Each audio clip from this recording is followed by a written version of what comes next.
हरे कृष्णा। तो सभी भक्तों का बहुत बहुत यहाँ पर स्वागत है।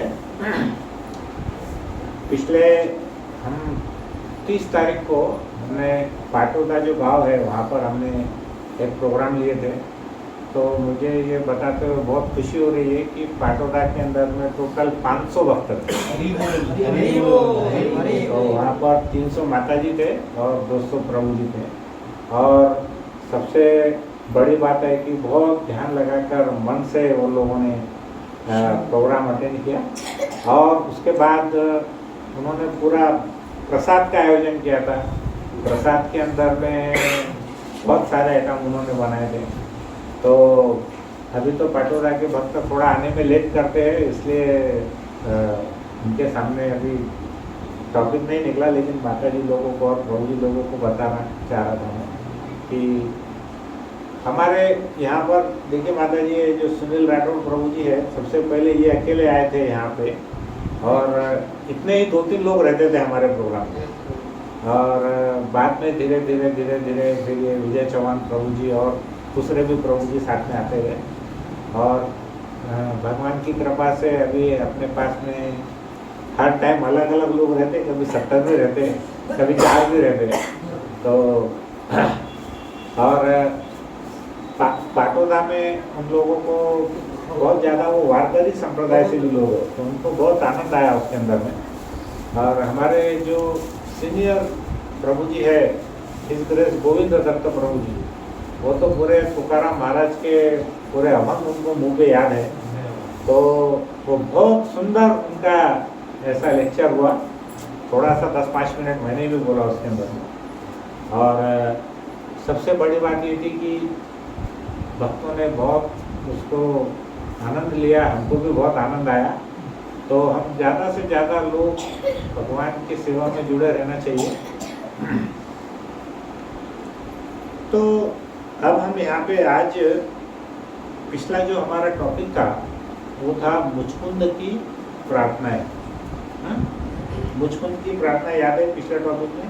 कालयवन नामक एक व्यक्ति जो था, उसका भगवान ने क्या किया, उसको पीछा करते करते वो जब गुफा में पहुंचा तो भगवान ने क्या किया, अपना जो पीताम्बरी था वो एक मुचकुंद नामक जो राजा थे उनके ऊपर में उन्होंने डाल दिया था।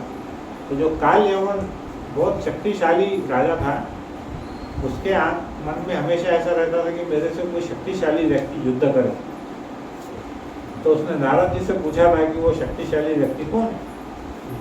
तो उन्होंने उत्तर दिया था कि वो तो कृष्ण है जो मथुरा में रहते हैं। तो पीछा करते करते मथुरा में आया था और मथुरा से भगवान उसको कहाँ लेके गए, गुफा में लेके गए। गुफा में वहाँ पर कालयवन उनका पीछा किया और मुचकुंद जो राजा थे उनके ऊपर पीताम्बरी उन्होंने डाल दी। तो कालयवन को ऐसा लगा कि यही कृष्ण है। तो बहुत गुस्से में था कि मेरे से युद्ध करने के बजाय मेरे से डर के भाग रहे हैं करके। तो उसने क्या किया कि मुचकुंद को एक जोर से लात मारा पीछे। तो मुचकुंद की नींद खुल गई। तो मुचकुंद को वरदान था देवताओं द्वारा कि तुम्हारी नींद में, तुम्हारी निद्रा में यदि कोई बाधा डालेगा, अगर तुम्हारी निद्रा में कोई बाधा डालेगा तो तुम्हारा अगर दृष्टिपात उस व्यक्ति पर हुआ तो वो जल करके भस्म हो जाए। फिर उसके बाद क्या हुआ कि वो अपना परिचय भगवान को देता है। तो वो कौन था? इक्ष्वाकु वंश का वो राजा था जिसमें भगवान रामचंद्र पैदा हुए थे। उसी वंशावली में वो आया था। उनके पिता का नाम मानधाता था और उसके दादाजी का नाम युवनाश्वर। ऐसी कहानी हमने पिछले लेक्चर में बताई। तो फिर वो क्या करता है, भगवान की प्रार्थना करता है। उसको समझ जाता है कि ये और कोई नहीं है, ये तो स्वयं हरि है, स्वयं भगवान नारायण है, कृष्ण। तो क्या करता है, भगवान की बहुत सारी प्रार्थनाएं करता है। तो हमको हमारे जीवन में प्रार्थना अगर ऐसा आप सोचो कि भगवान यहाँ पर अवतरित हो गए और आपको बोले कि मांगो, आपको क्या मांगना है, तो आप क्या मांगेंगे? कभी सोचा है क्या?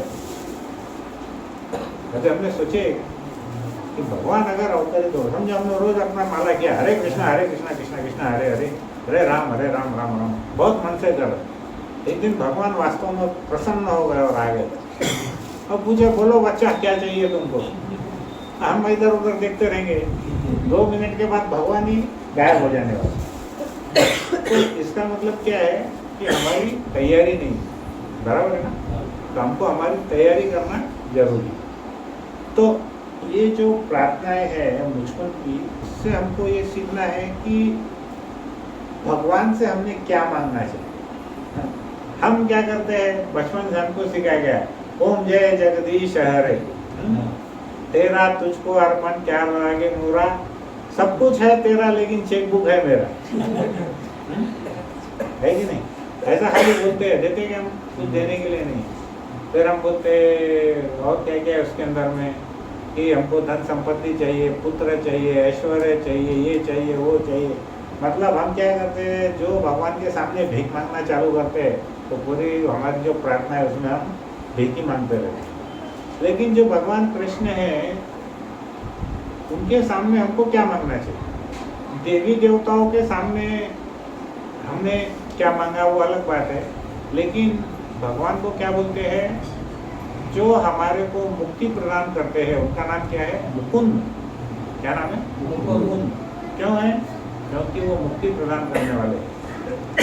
तो जब मुचकुंद को जो देवताओं के सेनापति कार्तिकेय ने पूछा कि आपको क्या चाहिए, तो वो कार्तिकेय ने उनको पहले ही बोल दिया कि आप सब कुछ मांग सकते हैं, लेकिन आप मुक्ति हमसे नहीं मांग सकते, क्योंकि मुक्ति प्रदान करने वाले कौन है, वो भगवान कृष्ण है, वो कुछ नहीं दे सकते। तो अब यहाँ पर अब ऐसा सोचिए कि भगवान आकर के खड़े हो गए हमारे पास, और हम प्रार्थना कर रहे थे एज अ भक्त, और भगवान अगर खड़े हैं तो भगवान को तो बांध के तो रखना पड़ेगा ना, उनकी प्रार्थना हमको करनी पड़ेगी उनके सामने, ताकि कम से कम वो 2 मिनट और तुम्हारी प्रार्थना सुनेंगे।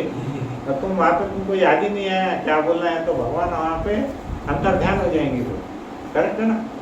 तो पहले हमने लास्ट टाइम पे हमने जो पिछले लेक्चर में बात किया था, एक ही प्रार्थना हमने 1 घंटे में की थी। अभी बची हुई प्रार्थना हम आज पूरी खत्म करेंगे, क्योंकि इतना टाइम अपने पास में है नहीं। तो पहले प्रार्थना ऐसी थी कि वो बोलते हैं कि भगवान, जितने भी जो समाज है, जो हमारे मित्र है, वो और हमारा जो परिवार है, सब कैसे बंधे हैं, प्रेम से बंधे हुए रहते हैं। लेकिन ये सब कैसा है, भौतिक आकर्षण। वो आपका भजन कीर्तन नहीं करते, वो खाली ग्रह मेधी है, गृहस्थ नहीं है। गृहस्थ और ग्रह मेधी में क्या फर्क है? गृहस्थ क्या करता है, सब काम करते हुए भी भगवान का स्मरण करता है, लेकिन ग्रह मेधी क्या करता है, वो केवल अपने परिवार के लिए आसक्त रहता है, अपने पत्नी में, अपने बच्चों में और अपने काम में। वो भगवान का स्मरण नहीं करता। तो वो बोलते हैं कि जैसे जंगल में एक जानवर, एक अंधकूप, मतलब एक गड्ढा है, उसके ऊपर में घास डाल देते, उसके अंदर वो गिर जाता है, और क्या होता है, फिर बाकी का जीवन वो तड़प के वहीं पे मर जाता है।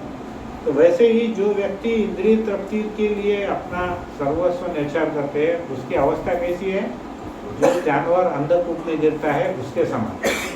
तो हमने खाली ये एक श्लोक हमने पिछले इसमें चर्चा किए थे। अब हम क्या करेंगे, बाकी के जो प्रार्थनाएं हैं, वो प्रार्थना के बारे में हम उदाहरण के साथ में उसकी चर्चा करेंगे। ठीक है।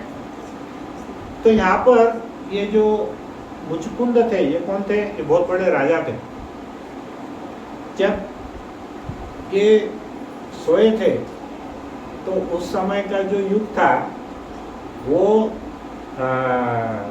द्वापर युग था, और जब वो उठे तब कलयुग करीब करीब स्टार्ट होने वाला था, क्योंकि कृष्ण भगवान पर जाने वाले थे कुछ समय के बाद। तो जब वो नींद से उठ के आकर के देखा, तो उसने देखा कि अरे ये जो मनुष्यों की ऊंचाई थी 20 फुट 25 फुट की, वो तो सब छोटे छोटे हो गए, 6 फुट के हो गए। और जो झाड़ बड़े बड़े रहते थे 500-500 फुट के, वो झाड़ भी बहुत छोटे छोटे हो गए। तो उसको समझ में आ गया कि ये कौन सा युग चालू है, कलयुग चालू है। उसको ऐसा समझ में आया। तो फिर उसके बाद वो भगवान जब उसको दर्शन दिए, तो वो फिर क्या बोलता है, देखिए वो बोलता है, राजा मुचकुंद बोलता है कि प्रिय भगवान, मेरी स्थिति तो और भी ज़्यादा गंभीर है, मैं बहुत सीरियस पेशेंट हूँ। तुम्हारे को तो खाली हाथ पे मारना था, मैं तो आईसीयू में हूँ, बराबर है कि नहीं। मैं एकदम आईसीयू में बहुत बीमार हूँ, मैं बहुत ज़्यादा सीरियस हूँ, गंभीर हूँ। वो बोले मैं राजवंश का होने के कारण मैं जगत का स्वामी बनना चाहता था। कोई भी राजा क्या चाहता है? जगत का स्वामी। जैसे जैसे मैं इंद्रिय तृप्ति में लिप्त होते गया वैसे वैसे घर, पत्नी, संतान, धन और सांसारिक वस्तुओं के प्रभुत्व पर मेरी आसक्ति प्रबल होते गई। मतलब जैसा जैसा मेरा इंद्रिय तृप्ति बढ़ गई वैसे वैसे मैं अपने घर के इसमें और दूसरी चीज़ों में बहुत आसक्त हो गया। तो मान के चलो ये मानसिकता अगर हमको तुलना करना है तो किसकी मानसिकता हम बोल सकते हैं? ये एक प्रकार से रावण की मानसिकता है। ऐसी ये कोई भक्त की मानसिकता है क्या कि घर गृहस्थी में बहुत गुलसते जाना 24 घंटे? मैंने पिछले लेक्चर में बोला था तो कोल्लू का बैल रहता है, मारते उसको भागते रहता है बेचारा, गोल गोल घूमता रहता है, उसमें से तेल निकालते, खाने में क्या देते उसको थोड़ा सा भूसा देते, वही उसका 56 भोग है। क्या है? सूखा भूसा, और उसको मार पड़ते रहती है हमेशा लकड़ी से। तो वो क्या होता है? ये रावण की मानसिकता है कि मैं इतना जगत का स्वामी बनना चाहता था लेकिन इंद्रिय तृप्ति में लिप्त होते गया। तो ये वो प्रभु के सामने एक्चुअली प्रार्थना कर रहे हैं कि प्रभु ये सब चीज़ों से मेरे को दूर करो। फिर उसके बाद क्या बोलता है? अतः भगवान मैंने अपना बहुमूल्य जीवन व्यर्थ कमा दिया। अब एक्चुअली तो भगवान का बहुत बड़ा भक्त था, लेकिन जो बड़े भक्त है ना वही बोलते हैं कि मैं बहुत छोटा भक्त हूँ, और जो फुकट छाप लोग रहते वो बोलते हम सबसे बड़े भक्त है, आम्हाला काल भगवंताचे दर्शन झाले झोपेत, साक्षात होते। अरे इधर 40 साल से माला जप रहे हो, इसको भगवान नहीं दिखे, दिल कैसा दिखे? साक्षात्कार है, उसको साक्षात्कार लो। तो जो बड़े भक्त है वो अपने आप को हमेशा क्या बोलते हैं? मैं छोटा भक्त। अतः भगवान मैंने अपना बहुमूल्य जीवन व्यर्थ कमा दिया। मैं हमेशा अपने सैनिकों, हाथियों, सेनापति के साथ जगत यात्रा करने लगा और अपनी शक्ति पर गर्वित होकर हृदय में सदा निवास करने वाले भगवान आपको मैं नहीं पा सका। मतलब वो बोलने लगा कि मैं मेरे ऐश्वर्य के साथ में हमेशा घूमता था, हाथी घोड़े सेना के साथ में। अबे ऐसा मान के चलो तुमको कोई बड़े हाथी घोड़े पे बिठा दिए, 1000 लोग तुम्हारे पीछे है, तो तुम अभी ऐसा बैठे, ऐसा नहीं बैठेंगे, तुम कैसा बैठेंगे? ऐसा बैठेंगे, हाँ, खुल कर कि मैं तो बहुत बड़ा आदमी। तो हमारे ऊपर क्या आने वाला है? वो घमंड आने वाला है, अहंकार आने वाला है। तो वो व्यक्ति क्या हुआ कि मैं इतना गर्व हो गया, इतना मुझ में घमंड हो गया कि मैं आपको कभी पहचान नहीं सकता। और मेरी बाकी सभी प्राणी आध्यात्मिक साक्षात्कार के प्रति असावधान रहते हैं। तो आध्यात्मिक क्या, आध्यात्मिक साक्षात्कार जो है सेल्फ रियलाइजेशन, उसके लिए सभी लोग कैसे रहते हैं? सावधान नहीं रहते। हमको कितना भी बोलो भगवान की माला करो, माला करो, माला करो, लेकिन हम क्या करते हैं? बीच बीच में छोड़ देते हो माला करो। तो हम लोग सावधान नहीं रहते और सदैव उद्विग्न रहते। उद्विग्न मतलब क्या? टेंशन में। कभी भी देखो तुम, जैसे एक जंगल में एक हिरण को कभी देखे होंगे तुम, हमेशा टेंशन में रहता। क्या? उसके कान ऐसे ऐसे, आंखें ऐसे ऐसी, क्या दिखता है उसको? क्या लगता है कि मेरे को कोई शेर खा जाएगा, मेरे को कोई दूसरा प्राणी खा जाएंगे। ऐसा ही वो हमेशा विचार करता है। तो जानवरों को भगवान ने क्या दिए है? जानवरों को भगवान ने भय दिए, क्या दिए? डर। मनुष्य को क्या दिए प्रसाद में? क्या दिए? मनुष्य को दिए चिंता।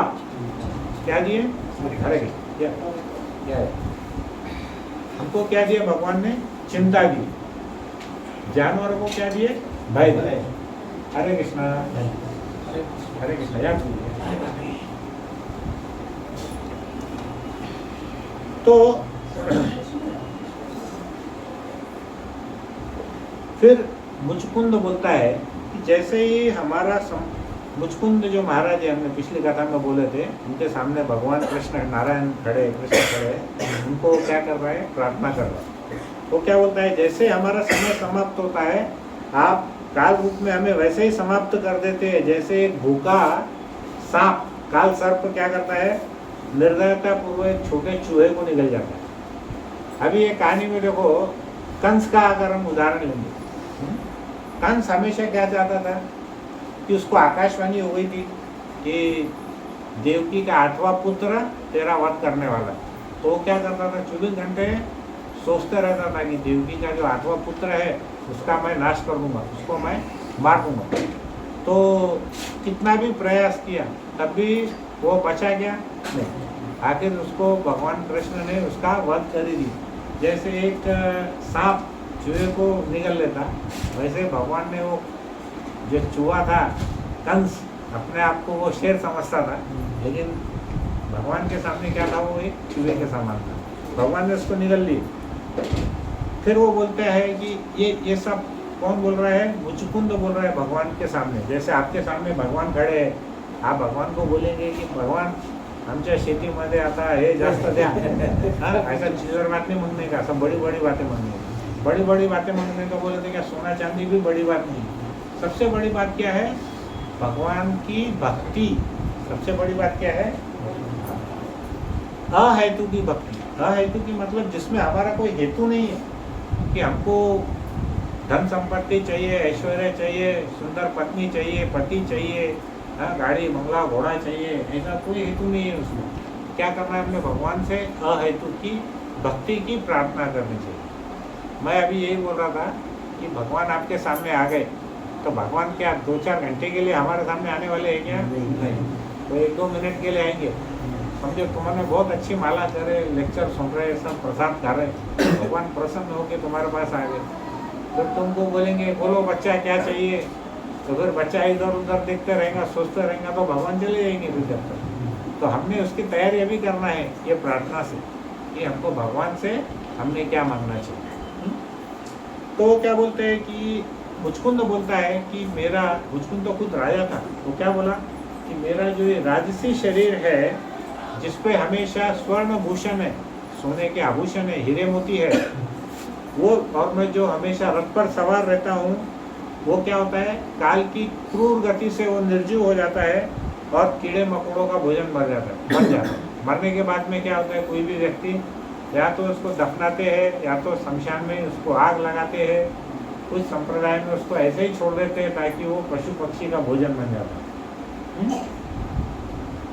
तो ये तीनों की जो बात है, ये किससे रिलेटेड? उदाहरण कैसा है इसका? कंस की मेंटालिटी है, मानसिकता है, और रावण की मानसिकता है कि वो हम खाली ऐश्वर्य चाहते हैं बस। फिर वो बोलता है कि प्रभु हम जीवित अवस्था में भी काल के नियंत्रण में रहते हैं। अभी कोई व्यक्ति कितना भी बोले कि मैं किसकी नहीं सुनता, मैं किसको इस नहीं मानता, मैं किसको इस नहीं करता, ऐसा कितना भी बोले, लेकिन वो फिर भी सभी चीज़ों के अंडर में है। तो उन्होंने उदाहरण क्या दिए? मुझको महाराज खुद बोलते हैं क्या कि मैं इतना बड़ा रथ में जीत करके, पूरा पराक्रम करके, सब देशों को हार करके, मैं उनको हरा करके जब आता हूँ तो सब मेरा बहुत आदर सम्मान करते हैं। तो ये पुणे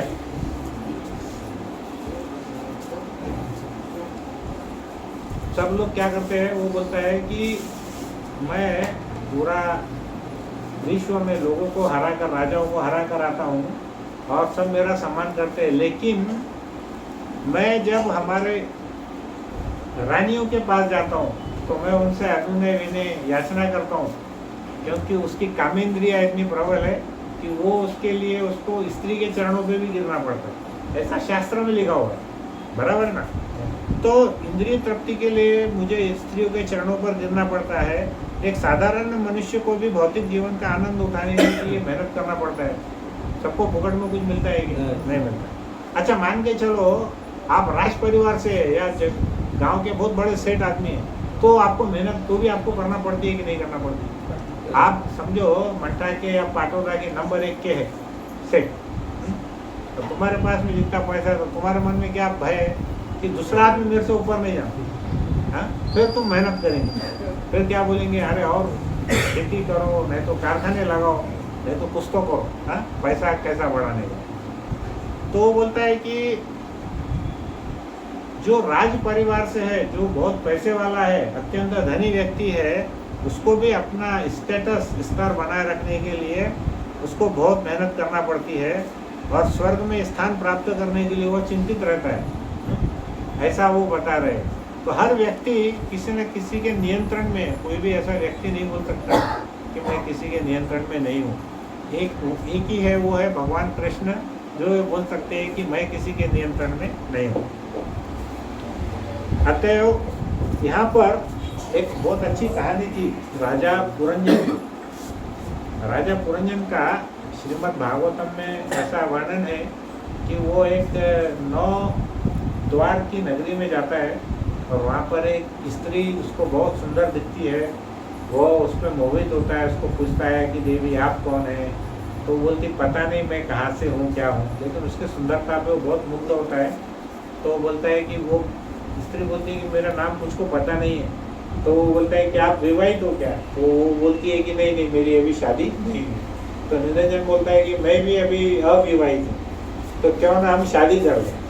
ऐसा शादी कर लेता है। तो फिर वो पूछती है लेकिन मेरा नाम क्या है? तो बोला इसमें क्या है, मैं पुरंजन तुम पुरंजनी, ऐसा नाम उसको दे देता है वो। तो बहुत बड़ी कथा है उसमें, वो अपन और कभी बात नहीं करती, वो पूरा एक सेपरेट पूरा एक लेक्चर है। तो वो भी स्त्री के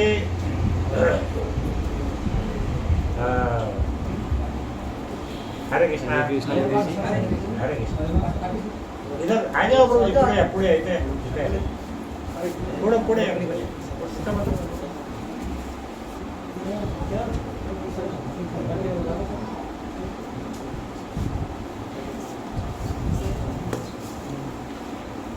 तो वो क्या बोलता है कि हर व्यक्ति को बहुत मेहनत करना पड़ती है। गरीब आदमी को भी मेहनत करना पड़ती है, अमीर को भी मेहनत करना पड़ती है, राजा को भी मेहनत करना पड़ती है। राजा को क्यों मेहनत करना पड़ती है? उसके ऊपर किसने आक्रमण कर दिया तो क्या करेंगे? अभी अमेरिका बहुत बड़ा धनाढ्य देश है, लेकिन सबसे ज़्यादा सैनिकों पर खर्चा करने वाला देश कौन है?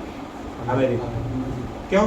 उसको लगता है मेरे ऊपर कोई भी आक्रमण करे तो सबसे ज़्यादा खर्चा कौन कर रहे हैं? अमेरिका कर रहे हैं। तो हर व्यक्ति को हर लेवल पे मेहनत करना पड़ती है।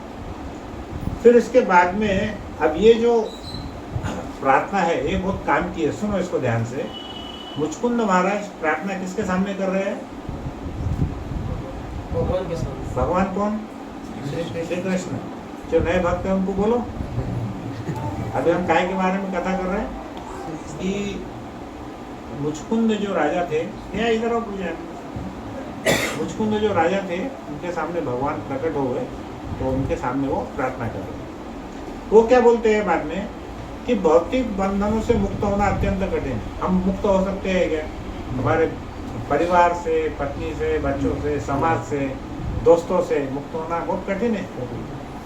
किंतु यदि आपकी अनुग्रह कृपा से शुद्ध भक्त की संगति प्राप्त होती है, किसकी कृपा से होती है? शुद्ध। देखो आप लोग जितने भी आए हैं, माता जी, प्रभु जी, इनको जो भक्त मिले वो आपकी कृपा से नहीं है, वो भगवान की कृपा से। समझे ना? ऐसा मत समझो। मैं आपको एक बहुत अच्छी कहानी बताऊंगा कि भगवान की कृपा कितनी जरूरी है। तो शुद्ध भक्त की संगति कैसे मिलती है हमको? भगवान की कृपा से। भगवान अपने को गुरु देते हैं, गुरु की कृपा से हमको भक्तों का संग वो मिलता है, संग मिलता है। तो व्यक्ति अपने सुप्त प्रेम को विकसित कर सकता है। जो हमारे अंदर में हरे कृष्ण का छोटा सा चिंगारी थी, उसको उसने क्या किया? बड़ी आग में बदल दिया। और उसके बाद क्या हुआ कि अतएव शुद्ध भक्त की संगति में श्री कृष्ण भक्ति का विकास ही भौतिक बंधनों से मुक्ति का कारण है। देखो अभी मैं आपको बताता, आप कितने भी बड़े भक्त हैं, लेकिन अगर आपको भक्तों का संग नहीं मिला तो उसके दो उदाहरण हैं। एक उदाहरण है भरत महाराज, जो मैंने आपको पाटोदा में बताया था ना, याद है कि नहीं? जो कहानी बताया था। और दूसरा उदाहरण है नारद मुनि। तो पहले मैं भरत महाराज का वापस से बताऊंगा। भरत महाराज कौन थे? चक्रवर्ती सम्राट थे, पूरे हमारे पृथ्वी के वो राजा थे। उन्होंने क्या किया? समय आने पर उन्होंने अपने इतने सारे ऐश्वर्य को छोड़ दिया, उन्होंने अपने पत्नी को छोड़ दिया, उनके जो 5 बच्चे थे उनको राज्य दे दिया, और वो क्या किए? जंगल में चले गए तपस्या करने के लिए, भगवान की भक्ति करने के लिए। तो एक हिरणी थी जो गर्भवती थी, उसके पीछे एक शेर लगा था उसको खाने के लिए। तो जहाँ पर ये भरत महाराज बैठे थे उसी के सामने उसका बच्चा, उसने बच्चे को जन्म दिया। बच्चा भरत महाराज के कुछ आगे गिर गया और वो उसकी माता को उस शेर ने खा लिया। तो जो भरत महाराज थे वो दिन रात सोचने लगे कि अरे ये तो छोटा सा बच्चा है, इसका तो कोई देखभाल करने वाला नहीं है मेरे सिवा। तो उसको अपने कुटिया में लेकर के आए, उसका पालन पोषण किया, उसको चारा खिलाया, दूध पिलाए, जो जो भी उसके पास था। ऐसा एक फेंसिंग लगा दिए कि ताक कि ये बाहर नहीं जाना, ऐसा पूरा उन्होंने जो जो उस समय पे था उतना किए। धीरे धीरे क्या हुआ, वो जो भगवान की माला जप कर रहे थे 24 घंटे, वो कम कम कम कम होते गए। क्यों? क्योंकि उनका जो ध्यान है वो हिरण के बच्चे के ऊपर में चला गया। फिर उन्होंने जो भगवान के लिए फल फूल लाते थे वो छोड़ करके वो क्या करने लगे, उस बच्चे के लिए घास लाने लगे। ऐसा करते करते करते करते उनकी जो भक्ति है धीरे धीरे कम हो गई। अंत में क्या हुआ, जब उनका अंतिम समय आया तो वो किसका स्मरण कर रहे थे? तो भगवान ने क्या किया, हमको बोला हुआ है कि अंत काल में हम जिसका स्मरण करेंगे उसका अगला जन्म वैसा ही होने वाला है। तो उनका अगला जन्म फिर क्या हुआ, हिरण के रूप, बराबर है। तो मैंने ये प्रश्न पूछा था कि अगर भरत महाराज के पास एक ऐसी चीज होती तो शायद भरत महाराज का पतन नहीं होता था। तो क्या चीज थी? भक्तों का संग। इसका देखो, उनके पास तो सब थे, वो तो तपस्या भी कर रहे थे, भगवान का नाम भी ले रहे थे और खाली फलों पर रहते थे, लेकिन उनको एक ही चीज नहीं मिली। क्या नहीं मिला? भक्तों का संग। अगर हमें से 2-4 भक्त जो कि बहुत ऊंचे नहीं है, अगर वो भी जाके उनको बोलते हैं कि अरे महाराज ये आप गलत कर रहे हैं, ये हिरण के बच्चे के साथ ही 24 घंटे घूम रहे हैं, तो फिर तो गड़बड़ होने वाली है आपको। तो शायद भरत महाराज सुनते थे हमारी, लेकिन उनको ऐसा कोई बोलने वाला ही नहीं था, इसलिए उनका पतन हुआ। लेकिन दूसरा उदाहरण देखो, नारद मुनि का। नारद मुनि जो थे पिछले जन्म में, उनकी जो माता थी वो उनकी एक दासी थी। तो वो क्या करती थी, उनके यहाँ जब चतुर्मास होता था बारिश के टाइम में, आपको मालूम है चतुर्मास, जब बारिश होती है ना तो साधु संत लोग पैदल यात्रा नहीं करते, अभी भी जैन लोग इसमें यात्रा नहीं करते। तो क्या किए, चतुर्मास में वो एक जगह बैठ करके वो भगवान का कीर्तन करते। तो जितने भी ऋषि मुनि आए थे, तो नारद मुनि की जो माताजी थी उन्होंने क्या किया, उनकी बहुत सेवा की। उनके लिए जो भी कुकिंग करना था, प्रसाद बनाना था वो बनाई, उनके जो जूते पत्तल थे उसको साफ किए, उनका जो स्थान था उसको एकदम स्वच्छ किया माता जी ने। किसकी? नारद मुनि की माता ने, क्योंकि नारद मुनि के पिताजी का देहांत पहले ही हो गया था। तो जब वो सिर्फ 5 साल के थे तो उनकी माता जंगल में कुछ काम से गई थी, तो उनको सांप ने काट लिया, तो उनकी माता का भी देहांत हो गया। अब नारद मुनि अकेले कितने साल के थे? 5 साल के। तो नारद मुनि ऐसे जंगलों में गए, बहुत सारी नदियों में से गए, लेकिन हमेशा वो भगवान का नाम ध्यान स्मरण करने लगे। तो नारद मुनि को जब उद्धव नारद मुनि जी का एक सवाल है, उनको पूछा कि आप उतने भगवान के भक्त कैसे बने, तो उन्होंने क्या बोला कि ये सब मेरी माता की कृपा के कारण है। क्यों? क्योंकि हमको भक्तों का संग मिला था। जितने भी ऋषि मुनि आते थे उनकी माता हमारी सेवा करती थी, इसलिए मुझे ये मिला। तो एक उदाहरण है भरत महाराज का कि जो खुद ही इतने बड़े भक्त थे लेकिन उनको भक्तों का संग नहीं मिला, तो उनकी अगली योनि पशु की हुई, वो क्या बन गए? हिरण बने। दूसरा उदाहरण है नारद मुनि जी। नारद मुनि कैसे है? वो तो बचपन में बहुत छोटे थे, 5 साल के, उनको कुछ मालूम भी नहीं था, लेकिन उनको संग किसका मिला? बहुत सारे ऋषि मुनियों का संग मिला, इसलिए वो क्या बन गए? इतने बड़े भक्त बने कि वो भगवान के डायरेक्ट पार्षद बन गए, बराबर है। तो ये जो चीज मुचकुंद महाराज ने भगवान से मांगी, क्या मांगी? क्या मांगी? भक्तों का संग दो। क्या दो? जोर से बोलो। इनमें कोई है तो उठ के उसको ध्यान आना, अरे भक्तों का संग बोलेगा। तो ये बहुत इम्पोर्टेंट है कि हमको पहली चीज क्या चाहिए? भक्तों का संग चाहिए। उसके बाद वो बोलते हैं, भगवान आपकी दयालुता के कारण गर्ग मुनि समान शुद्ध भक्त का सत्संग प्राप्त हुआ। आपकी अहेतु की दया से ही मैंने अपने भौतिक ऐश्वर्य, राज्य, परिवार को खो दिया है, अन्यथा संभव नहीं था। अब देखो यहाँ पे बोलता ही, वो क्या बोल रहे हैं? मुझको मालूम है, आपकी दया के कारण, आपकी बहुत बड़ी कृपा के कारण मैंने अपने भौतिक ऐश्वर्य मतलब पैसा, आभूषण, सब, अपना राज्य और अपना परिवार खो दिया है। क्या बोल रहे हैं? भगवान का धन्यवाद कर रहे कि तुमने हमारा सब कुछ छीन लिया, मतलब आप पे बहुत बड़ी कृपा की। हमारे एक स्कूटर चोरी हो गया तो हम क्या करते हैं? दिमाग गर्म हो जाता हमारा, अरे भगवान मेरे साथ ही ऐसा क्यों कर रहे हैं? हाँ, इतने लोग हैं ना हमारे पाटोदा में, मंडा में, भैंस मिला गया। हाँ, हम क्या बोलते हैं? ऐसे बोलते ना कि मेरे साथ ही क्यों हो रहा है ऐसा। यहाँ तो उल्टा है, वो क्या बोल रहे हैं कि भगवान हम आपका बहुत थैंक यू, बहुत धन्यवाद देना चाह रहे हैं कि आपने हमारा सब कुछ ले लिया, मेरा राज्य ले लिया, धन्यवाद। और मेरी पत्नी बच्चे चले गए और धन्यवाद। मेरा ऐश्वर्य ले लिया, वो उससे भी बड़ा धन्यवाद। तो ऐसा वो बोल रहे हैं, अन्यथा ये संभव नहीं था। दूसरे राजाओं को राज्य और परिवारों बंधनों से मुक्त होने का प्रयास करना पड़ता है। वो बोल रहे हैं कि दूसरे राजाओं को तो बहुत मेहनत करना पड़ती है राजपाट छोड़ने के लिए, लेकिन तुमने तो रेडीमेड मेरा सब कुछ हार लिया। अब ऐसी प्रार्थना कर रहे हैं। समझ में आई क्या आपको बात यहाँ पे? आई ना? अब देखो ये जो बात है ये हमारे शास्त्र में, और एक बहुत बड़ी भक्तन ने ये बात की है। किसने की ये बात? बोले कुंती महारानी। कुंती महारानी भगवान को क्या प्रे करती है वो कि भगवान मुझको और दुख दो। क्या बोलती है वो? हाँ, ताकि हम आपका स्मरण कर सके, और जो आपका स्मरण करता है उसको पुनः जन्म मृत्यु के चक्र में आना नहीं पड़ता। मतलब हम गारंटेड आपके धाम में जाने वाले हैं। ऐसा कौन बोल रही है? कुंती महारानी। तो जो बड़े बड़े एग्जॉल्टेड डिवोटी है, जो बड़े बड़े महान भक्त है, वो कैसे रहते हैं उनका हमारे दिमाग में घुसाओ। ऐसा नहीं है कि हमारे 100 रुपए चोरी चले गए तो अपने एक माला कम कर देंगे, भगवान हमारा चोरी हो गया। वैसा नहीं करने का। तो इसमें वो क्या कर रहे हैं? कुंती महारानी का एक है। उसके बाद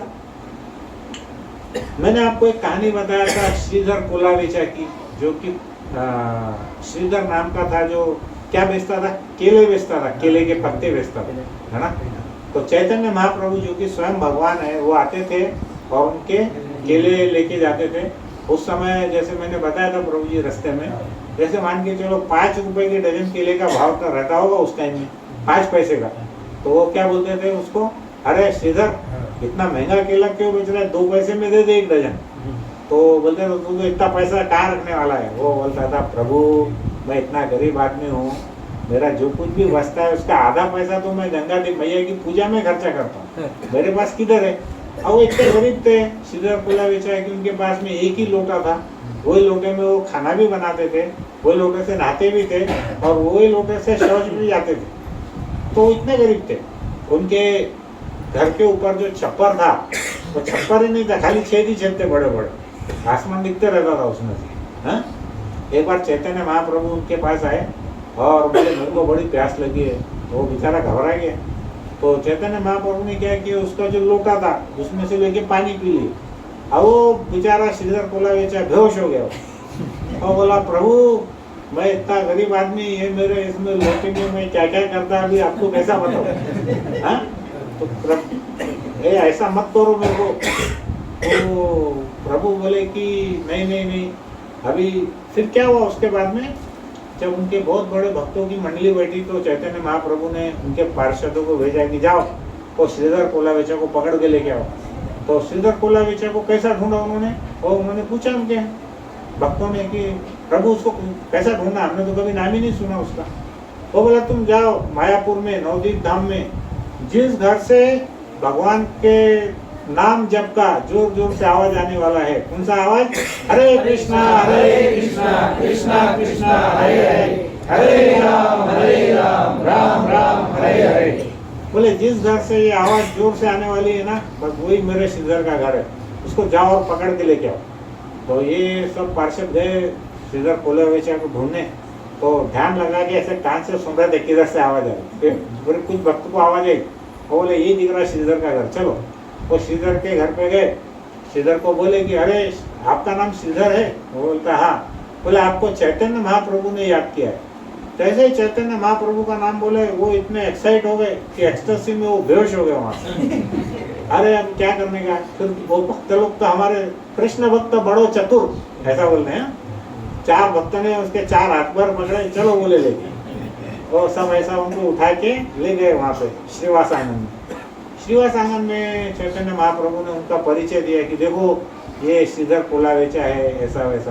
वो इतने बेचारे इतने बड़े भक्त होकर भी उनको कभी पहचान नहीं मिली थी, उनको कोई पहचानता नहीं था क्योंकि वो बहुत गरीब थे। लेकिन जो हमारे आचार्य है, जो भगवान है, वो क्या करते हैं, अमीर गरीब नहीं देखते, उसके हृदय में भगवान के प्रति भक्ति कितनी है वो देखते। तो उन्होंने क्या किया, उस श्रीधर कोलावेचा को सबके सामने पूछा कि श्रीधर पता कि तुझे अब तीनों लोक में तुझको क्या चाहिए, वो मैं तुझको प्रदान करूंगा। तो श्रीधर कोलावेचा बेचारा आंसुओं से उसकी आंखें भीग गई, बोला प्रभु मुझको कुछ नहीं चाहिए, हर जन्म में आप मुझे बस वो केले वाला बनाना, लेकिन एक ही शर्त है कि केले आप ही मुझसे खरीदने हैं।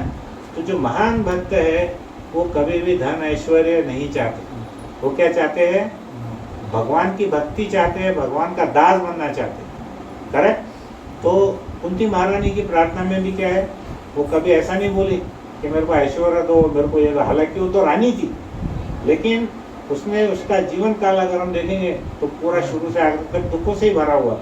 उसके बावजूद भी वो क्या बोल रही है, मुझको दुख दो। हम थोड़े से दुख में विचलित हो जाते हैं, सबसे पहले हम भक्ति छोड़ देते हैं। मैंने कितनी बार बोला, हाँ, थोड़ा सा दुख आ गया, हाँ, अभी हमारे पैसे कहीं अटक गए, हम टेंशन में, हाँ, क्या हर बोले बहुत ताप हो गया दिमाग को, मैं तो रोज भक्ति कर रहा, ये क्या लगा के रखे मेरे पीछे। सबसे पहले क्या करने का, माला बंद करो, बोले इसमें बहुत टाइम गया है कि नहीं। देखा था घर में बीमार हो गया, कंट्रोल नहीं कर पाए, कुछ डेथ हो गई, तो हम क्या कर रहे हैं, सबसे पहले भक्ति छोड़े। श्रीवास आंगन में जब श्रीवास पंडित का बेटा, उसकी जब चैतन्य महाप्रभु का कीर्तन चालू था तो उसकी रात में उसके बेटे की मृत्यु हो गई और उसकी पत्नी जोर जोर से रोने लगी। तो श्रीवास पंडित ने बोला कि तुम पीछे बैठे रहो, हमारे सामने जो हम संकीर्तन कर रहे हैं, नृत्य कर रहे हैं, यहाँ पर आकर के रोना मत, आओ मत इधर। तो वो बेचारी माता पूरी रात रोते रही, लेकिन वो संकीर्तन और जो भगवान का नाम है वो चलते रहा। जब भगवान सुबह उनको मालूम पड़ा कि श्रीवास पंडित का पुत्र रात को मर गया था, तो चैतन्य महाप्रभु इतने ज्यादा उसके ऊपर में कृपालु बन गए कि उन्होंने उसका बेटा वापस से जिंदा कर दिया। तो बोलने का अर्थ ये है कि बिना किसी भाव के, बिना किसी हेतु के हमने भगवान की पूजा करनी चाहिए, भगवान का ध्यान करना चाहिए। तो हमने एक उदाहरण क्या दिया, श्रीधर कोलावेचा का दिया, एक कुंती महारानी का दिया, एक ध्रुव महाराज का भी उदाहरण है। ध्रुव महाराज का उदाहरण क्या है, ध्रुव महाराज को उसके पिता ने, उत्तानपाद उसके पिता का नाम था, और सुनीति और सुरुचि उसकी दो माताएं थी। तो उसकी जो सौतेली माता है उसने उसको अपने उसके पति के गोद में, यानी उसके पिता की गोद में बैठने नहीं दिया।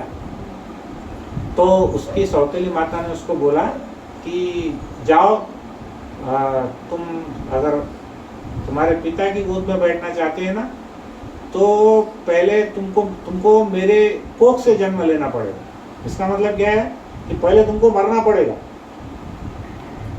वो उसके कोख से कैसा जन्म लेगा उसकी सौतेली माता, पहले वो मरेगा जब ही तो जन्म होगा ना। तो इसका मतलब क्या है कि पहले तुमको मरना पड़ेगा। तो उसकी माता उसको समझाती है सुनीति कि देखो बेटा, अभी रो मत, तुम्हारे पिता से भी सबसे जो जगत के पिता है वो कौन है, भगवान कृष्ण है, तो तुम उनकी गोद में बैठ, ऐसा बोल के उनको समझाती है। फिर वो बहुत बड़ी कहानी है, हम दो लेक्चर ले सकते हैं, इतनी बड़ी कहानी है। उसका लास्ट ये था कि जब भगवान प्रसन्न होते हैं, उनको दर्शन देते हैं सिर्फ 6 महीने में। इतिहास में ऐसे बहुत कम उदाहरण है कि जिसमें भगवान 6 महीने में प्रसन्न हो। तो भगवान क्या करते हैं, उसके सिर को अपना शंख लगाते हैं, इसके सिर को ध्रुव के। और एक्चुअल में ध्रुव की इच्छा क्या थी कि मैं मेरे पिताजी से भी बड़ा राजा बनूं, क्योंकि मेरे पिता ने मेरे को गोदी में बैठने नहीं दिया ना, जाओ तुमसे भी बड़ा राजा बनूंगा, इसलिए वो प्रार्थना करता। लेकिन जैसे ही भगवान शंख लगाते वो सब भूल जाता। वो बोलता है कि अरे प्रभु, मुझको और कुछ नहीं चाहिए, मुझको क्या चाहिए, मुझे खाली भक्तों का संग चाहिए। तो सब घूम फिर करके कहाँ आते हैं, भक्तों के संग में। वो युग तो कौन से थे? वो तो सतयुग, त्रेता युग थे, द्वापर युग थे। अभी का तो कलयुग है। तो अभी तो हम बिना भक्तों के संग हम भक्ति ही नहीं कर सकते, करेक्ट? तो इसलिए आप लोग जो साथ में बैठ करके हरे कृष्ण महामंत्र करते हो ना, ये बहुत अच्छी चीज़ है। इसको ऐसे और ज़्यादा से ज़्यादा हम कैसे बढ़ाएं वो देखना है। जिसकी जिसकी उम्र ज़्यादा हो रही है ना, उसने उतनी उतनी माला ज़्यादा करना चाहिए, बराबर है?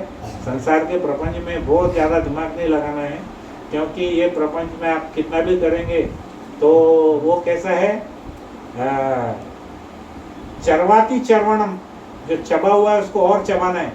मतलब कैसा है, जैसे गेहूं का चावल का भूसा है, उसमें से आपने चावल निकाल लिया और जो धान का भूसा है ना, उसको कितना भी चबाएंगे तो उसमें कुछ मिलने वाला है क्या? नहीं। मैंने लास्ट टाइम बताया था, जैसे च्युइंगम खाते 2 मिनट टेस्ट आता है, बाद में कितने भी बार तुम जानवर के जैसा उसकी जुगाली करो, कुछ होने जाने वाला नहीं है, कोई टेस्ट आता नहीं है। तो यहाँ पर एक उदाहरण है। फिर भगवान ने कहा, मुझे राजन तुम्हारे कथन से मैं प्रसन्न हूँ, यहाँ तक था। अब एक कहानी मैं आपको बताता हूँ, वासुदेव विप्र। ये कहानी बहुत बढ़िया है। वासुदेव विप्र कौन थे मालूम है? वासुदेव विप्र कुष्ठ रोगी थे। कुष्ठ रोगी किसको बोलते हैं बताओ कोई? तो क्या होता है कुष्ठ रोग? म्हणजे काय? लेप्रोसी।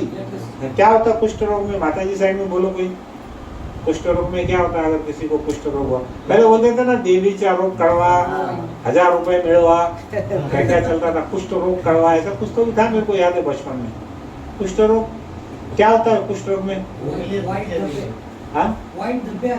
धब्बे आते।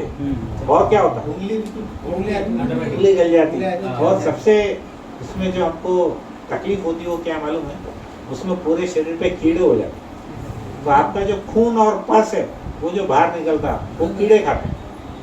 तो ऐसा समझो कि वो व्यक्ति जो है ना, शारीरिक रूप से मानसिक रूप से इतना त्रस्त रहता कि वो नरक से भी ज्यादा भयानक है।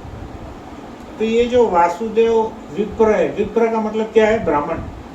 वासुदेव नाम के एक ब्राह्मण थे जो कहा थे दक्षिण भारत में, तो उनको कुष्ठ रोग हो गया था। तो लेकिन वो क्या थे? चैतन्य महाप्रभु के बड़े महान भक्त थे। चैतन्य महाप्रभु यानी भगवान कृष्ण, आप ऐसा समझो। जो नए भक्त है ना, वो चैतन्य महाप्रभु यानी कौन है? वो स्वयं कृष्ण है। तो उनके क्या थे? वो बहुत बड़े भक्त थे। तो वो बोलते हैं कि हम जब किसी गरीब तथा ऐसे शारीरिक पीड़ित व्यक्ति को देखते हैं तो हमारे जैसे तुच्छ लोग उसे पहचान नहीं पाते। हम लोग चाहेंगे क्या उसके नजदीक जाना? किसी के शरीर में कीड़े चल रहे, बास आ रही,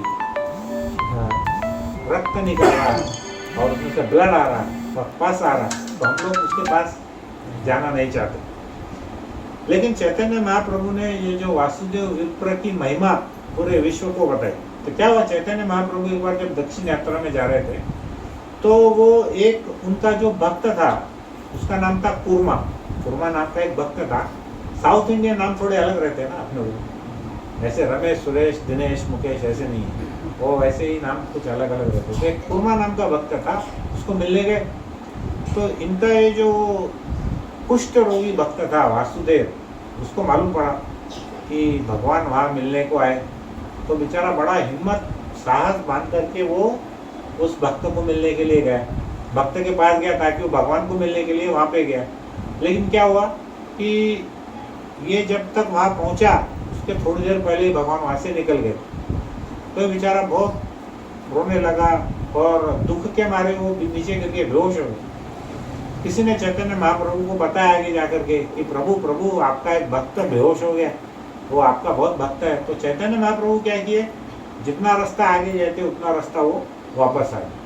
वापस आने के बाद जब तक इसको भी पानी वानी के छींटे मार के होश में लाए, ये खड़े हो गया। तो उन्होंने क्या किए, भगवान ने उसको भक्त को पहचान लिए और क्या किए, उसको छुए नहीं, उसको डायरेक्ट उसका आलिंगन। भगवान क्या किए, उसको अपने गले लगाए। और अपने गले लगाने के बाद क्या हुआ, वो वासुदेव विप्र बहुत जोर जोर से रोने लग गया।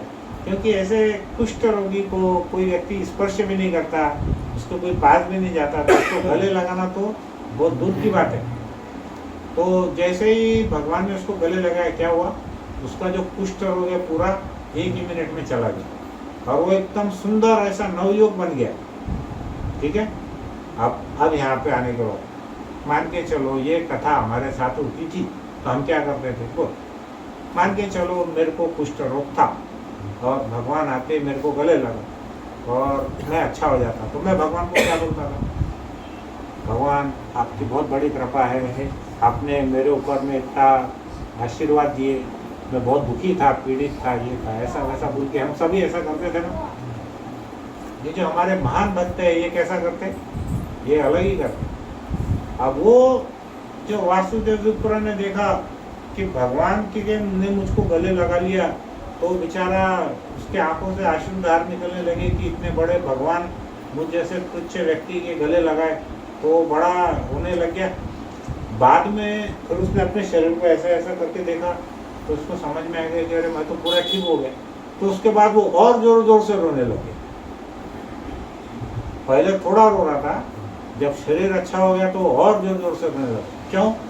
बोला प्रभु आपने मेरे शरीर को सुंदर बना दिया, अब मैं आपका नाम स्मरण नहीं किया तो, मैं और किसी स्त्री के प्रति आकर्षण में फंस गया तो मेरा तो अब पतन निश्चित है।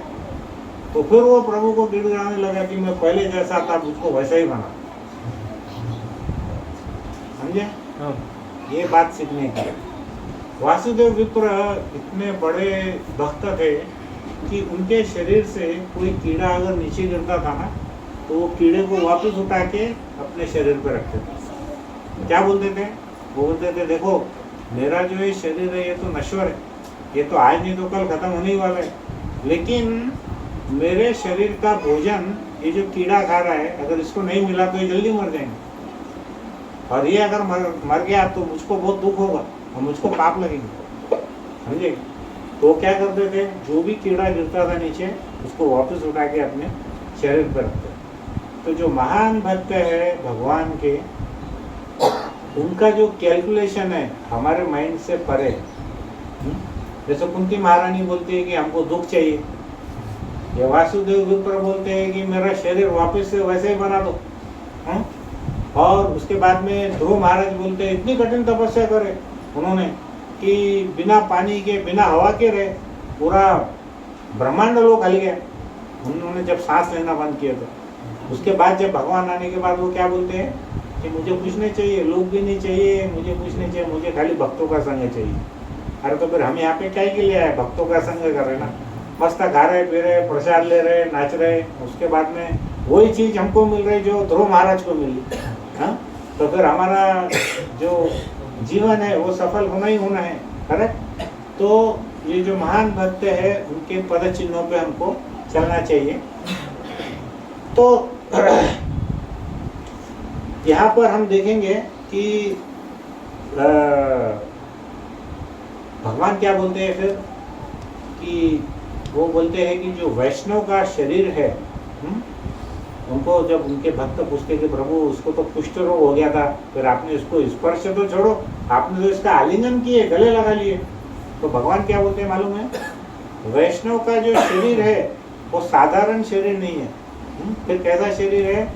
वो बोलते हैं कि वैष्णव का शरीर बहुत दिव्य है, साधारण शरीर नहीं है। वैष्णव का शरीर दिव्य है और भगवान के हृदय की गहराई को हम नाप नहीं सकते। आपने विप्र, वासुदेव विप्र जैसे भयंकर कुष्ठ रोगों को गले लगाया है, तो चैतन्य महाप्रभु ने कहा कि भक्त का शरीर कभी भौतिक नहीं होता, भक्त का अति उत्तम शरीर दिव्य तथा परमानंद तत्वों से बना है। वो मांस से, खून से, हड्डी से नहीं बना है, उसके जो तत्व है वो क्या है, वो परमानंद से और दिव्य वस्तुओं से बना हुआ है, साधारण नहीं। करेक्ट? तो फिर प्रभु कहे वैष्णव देह प्रकृता कभू नाया, अप्रकृता देह भक्तेरा चित्त आनंद माया। तो यह सुंदर शरीर को देख करके बेचारा वो विप्र, वासुदेव विप्र जब डर गया तो प्रभु से बार बार प्रार्थना करने लगा कि सुंदर शरीर से मेरा यदि आपके प्रति नाम रुचि, स्मरण, श्रवण, कीर्तनम, पाद सेवनम, दास्यम, ये सब भाव निकल गए तो ये शरीर किस काम का? हाँ, तो आप मेरे तो तब महाराज ने, तब भगवान ने क्या बोला कि तुम सदैव हरे कृष्ण महामंत्र का जप करो। उसको भगवान के आशीर्वाद दिए कि तुम सदैव हरे कृष्ण महामंत्र का जप करोगे तो तुम्हारा कभी भी पतन नहीं होगा। तो भगवान जय पताका स्वामी महाराज एक लेक्चर में बोलते हैं, मैं मायापुर में उनका एक लेक्चर सुना था, वो क्या बोलते हैं कि जो हमारा भौतिक जगत है उसमें क्या होता है, 1 + 1, 1 में 1 मिला तो कितने होते हैं, 2 होते हैं। लेकिन भौतिक जगत में ऐसा नहीं है। भौतिक जगत में 1 और 1 कितने होते हैं, 11 होते हैं। अभी हमारे प्रभु जी औरंगाबाद से आए, मैं उनको मैंने रिक्वेस्ट किया कि प्रभु जी आज मेरे साथ चलो, उधर मंठा जाना है। तो दोनों हमारे प्रभु जी चौहान और राठौर प्रभु जी 2 मिनट में आ गए। मेरे को लगा स्पेशल फ्लाइट से आ गए हमारे घर पे। तो जब वो आ गए तो वो कैसे है, वो एक नहीं है, वो एक व्यक्ति 11 के बराबर है। तो 2 लोग हमारे कैसे है, 22 के बराबर है। तो अगर हमारे यहाँ पे अगर 50 लोग हैं तो कितने के बराबर है, 500 के बराबर है।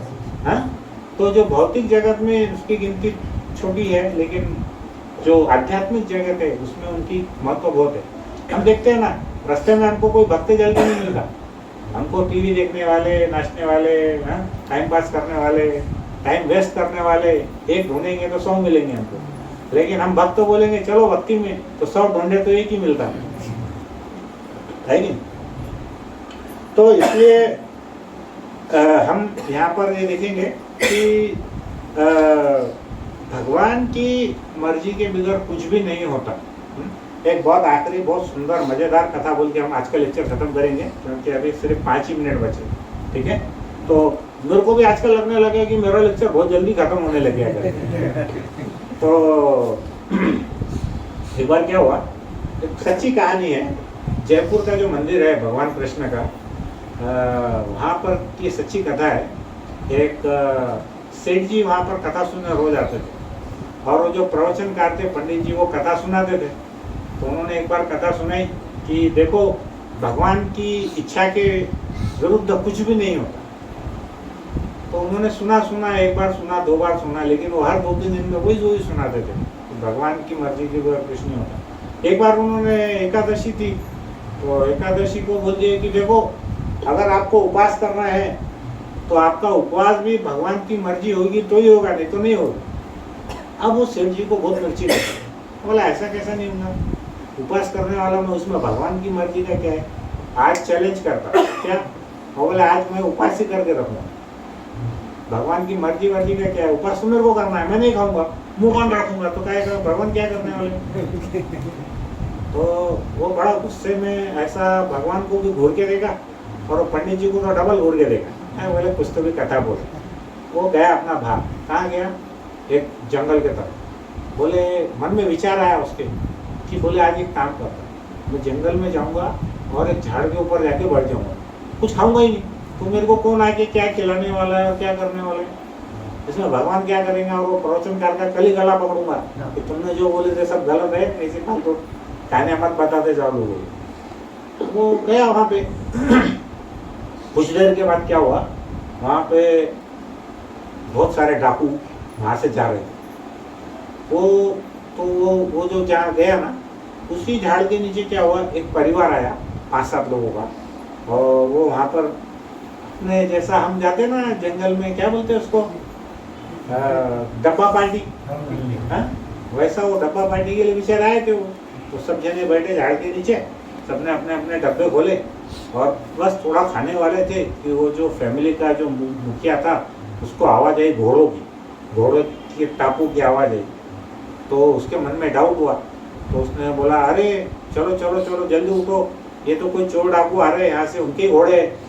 तो राजा के घोड़े तो जंगल में आते नहीं, तो ये सब चोरों का काम है या डाकुओं का काम है, चलो हम कहीं छुप जाते, नहीं तो वो हमको मार देंगे।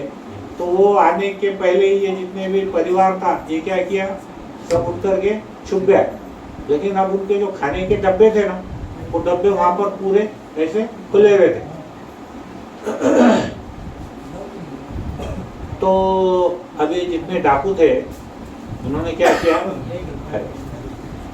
जितने ये जो चोर डाकू आए थे ना, उन्होंने क्या किया, कोई तो बड़ा हाथ मारे थे इन्होंने, और लूट का माल ये बांटने के लिए क्या किया, इनको भी वही झाड़ दिखा। तो डाकू का सरदार बोला देखो ये बहुत अच्छा झाड़ है, घना है, बोले इसमें धूप भी नहीं लगेगी, आओ सब जने हम इधर बैठ करके हमारा लूट का माल का बंटवारा करेंगे। तो जो डाकू था सरदार, उसने सबको बिठाया। तो अब बाकी के जो उसके जो 5-6 डाकू थे, उन्होंने देखा और इतना बड़े बड़े भोजन है, पूरी है, मलाई है, रबड़ी है, खीर है, श्रीखंड है, तो सबके मुंह में पानी आ गया। अरे डाकू तो भूखे ही थे ना, इनको कौन देने वाला है। तो पैसा तो मिल गया, लेकिन भोजन थोड़ी कोई बिल्ला बुला के खिलाएंगे, आओ चोर महाराज बैठो, ऐसा भोजन करो, ऐसा तो कोई करने वाला नहीं था। तो उन्होंने क्या किए, सब बिल्कुल तैयारी में बैठे थे कि भाई कब हम चालू करेंगे। जैसे ही हाथ लगाए, इनके डाकू के सरदार ने क्या किया, वो बाजू में जो बैठा था उसको एक थप्पड़ मारा। वो बोला सरदार मारे क्यों? बोले मूर्ख, ये डब्बे तेरे को मालूम है क्या किसके है? बोले तेरे को समझ में आया क्या? तुम अपना टूट रहे, बोले तुम सब लोग, तुम्हारे मुंह में लार टपक रही, कि किसका है तुमको मालूम है क्या? बोले सरदार किसका है, हमको क्या करना है? बोले ये तो खाली दिख रहा है, हमको भूख लग रही है, खा रहे। अरे बोले मूर्खो, ये हमारी जो अपोजिट गैंग है ना, दूसरी गैंग है ना, हमारी जो दुश्मन है, उनका है डब्बा। बोले ये, अरे उसको डब्बा कैसा है? उन्होंने सब प्लान किए। बोले काय के लिए? कि ये जो डब्बा है इसमें जहर है, और ये जहर तुम सबने खाना, अपन ने सबने, ताकि इसका रास्ता साफ हो जाएगा। अच्छा अच्छा। अरे बोले इसलिए तुम सालो बेवकूफ हो, मैं तुम्हारा सरदार हूँ, तुमको अक्ल नहीं है। तो बोले सरदार अब क्या आज्ञा है? अरे आज्ञा क्या है? बोले आजू बाजू में ढूंढो, बोले ये किसका डब्बा है, पकड़ के निकालो। अब वो ढूंढने लगे इधर उधर, एक आदमी एक डाकू की नजर गई ऊपर, यहाँ सेठ जी अपने धोती में बैठे हुए थे। हाँ वो दिख गया, बोले सरदार आओ इधर आओ इधर। वो देखो बोले अपना डाकू गैंग का आदमी, बोले दुश्मन गैंग का ऊपर। अरे बाप रे, बोले ये क्या? अच्छा चलो, बोले लाओ उसको पकड़ के नीचे। अब 2-4 पहलवान चढ़ गए, डाकू लोग तो थे ही सब। उन्होंने क्या किए, उस सेठ जी को पकड़ के घसीट के लाए नीचे। तो उसको बोले पहले मारे उसको 2-3, बता बोले तू कौन सी गैंग का आदमी? वो बोला मैंने डाकू महाराज, मैं कोई गैंग का आदमी नहीं हूँ। बोले मैं तो व्यापारी आदमी हूँ। बोले अरे क्या क्या व्यापारी? बोले तू व्यापारी है तो इधर झाड़ को बैठ के क्या कर रहा? बोले व्यापार तेरा शहर में कर, गांव में कर, झाड़ को बैठ के क्या कर रहा? तो वो बोलने लगा कि नहीं, बोले आज मेरा उपवास है। बोले तो मैंने ऐसा सोचा कि इधर झाड़ पे चढ़ जाना। तेरे को बोले कोई मिला नहीं है सुबह से। तो उसको पहले तो खूब पकड़ के धुनाई करते, फिर एक उनका जो आदमी रहता था वो बोले सरदार इसका ही काम है, बोले ये जहर का, सबसे पहले इसको ही खिलाओ। बोले अगर ये जिंदा रहा ना तो फिर अपन खाएंगे। बोले अगर जहर रहेगा तो ये मरेंगे, आपने क्या जा रहा? अब ये अपना ऐसा करो। कौन? सेठ जी। क्यों? तो कसम खा के आया था ना, आज मेरा उपास है करके, मैं कुछ भी नहीं खाऊंगा। अब क्या हुआ, 2-4-5 मिनट तक मुंह करा तो उसको बहुत मारे पकड़ के। फिर 2 डाकू ने उसके हाथ पकड़े, 2 ने पैर पकड़े, सरदार ने उसका मुंह ऐसा दबाया, बोले खा। अब उसको खिलाया जबरदस्ती। अब वो बेचारा जबरदस्ती खा लिया उसको। फिर उसको बोले आप कुछ नहीं, अब इतना ही खिलाओ इसको, ज़्यादा मत खिलाओ, बोले अपने लिए कुछ नहीं बचे। फिर उसको बोलते हैं अब देखो 10 मिनट 15 मिनट ये मरता है कि नहीं करके। अब हो जाते 15 मिनट 20 मिनट हो जाते, तो सेठ जी को कुछ होता नहीं। हाँ बोले अब अपने खाना खा सकते। अब वो सेठ जी की मार पेट की धुलाई करके उसको खूब सारा भोजन ठूस के फिर उसको वहाँ से वो छोड़ देते, और फिर वो जितने भी डाकू थे वो बैठ के पूरा भोजन खा लेते, उनका हिस्सा बंटवारा करते। सेठ जी बेचारा ऐसा लटके हुए मुँह से धीरे धीरे धीरे धीरे मंदिर में जाते बराबर वो जो वहाँ पे भगवान थे उनके चरणों को साष्टांग प्रणाम करता, वो प्रवचन करके पैर पड़ता, बोलता प्रभु मुझे ऐसा लगता था कि उपवास तो कम से कम मैं मेरी मर्जी से करूँगा, नहीं तो नहीं करूँगा, लेकिन अब मैं समझ गया कि आपकी मर्जी के बिना एक पत्ता भी हल नहीं सकता, है ना। तो हम सब ने ये देखना है कि हमको हमेशा भगवान के प्रति हमको शरणागति रहना है।